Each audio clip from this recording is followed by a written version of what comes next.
Значит, прижимается он строго за счет этого. Вот здесь вот сверлится отверстие. Сюда подсоединяется шланг. Научный сотрудник Института физической химии и электрохимии Российской академии наук Александр Новиков рассказывает об уникальном устройстве. Это изобретение ученый разработал собственноручно в ходе долгих опытов, а предназначено оно для извлечения хлора из специальных контейнеров. Нехитрый на первый взгляд механизм позволяет обезопасить и облегчить работу специалистов при нейтрализации химически опасного вещества. С этим устройством Новиков приезжает в Абхазию не впервые. Как и в 2008 году, в республику он приехал по приглашению Министерства по чрезвычайным ситуациям, чтобы помочь реализовать программу по утилизации непригодных к использованию емкостей с хлором, которые используют при обеззараживании воды на станциях водоподготовки. В соответствии с распоряжением МЧС Абхазии принято решение утилизировать имеющиеся баллоны с хлором, которые в настоящее время практически они находятся в аварийном состоянии и подлежат утилизации. Хлор использовался в свое время и сейчас используется на водозаборе для обеззараживания воды питьевой. В первый приезд Новикова было утилизировано около 600 контейнеров. На сей раз утилизации подлежат более 100 специализированных емкостей, каждая из которых может вмещать 800 литров хлора. Некоторые из них пустые, есть и полные, но из-за технического брака они подлежат утилизации. Какие из них пустые, а какие полные, можно определить с помощью обычного молотка. Он вот так и звенит. Их два, по-моему. А, и вот это тоже там было. Но этот закрыт, а этот нахлебался. В советское время каждый такой контейнер стоял на учете специального ведомства, которое осуществляло за ним всевозможный контроль. Систематически емкости проходили техническое обслуживание, соответственно, аттестацию на пригодность к использованию. Некоторым контейнерам более 40 лет, при этом говорить про специализированное обслуживание не приходится.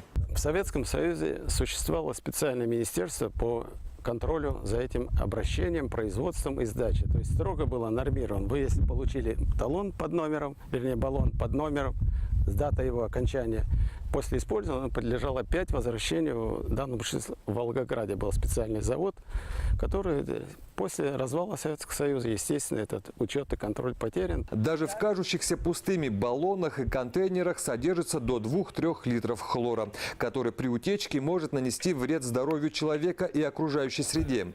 При утечке опасного газа может произойти ожог мягких тканей человека, а при попадании в легкие последствия могут быть гораздо тяжелее. Потому для работы с хлором спасатели используют специальную одежду, так называемую химзащиту и противогаз. Прежде чем утилизировать контейнер с хлором, химически опасное вещество необходимо нейтрализовать. Для этого хлор подают в специальную емкость с 10% содовым раствором, где он нейтрализируется и превращается в обычную поваренную соль. Для того, чтобы опустошить один полный контейнер, необходимо около 6 часов.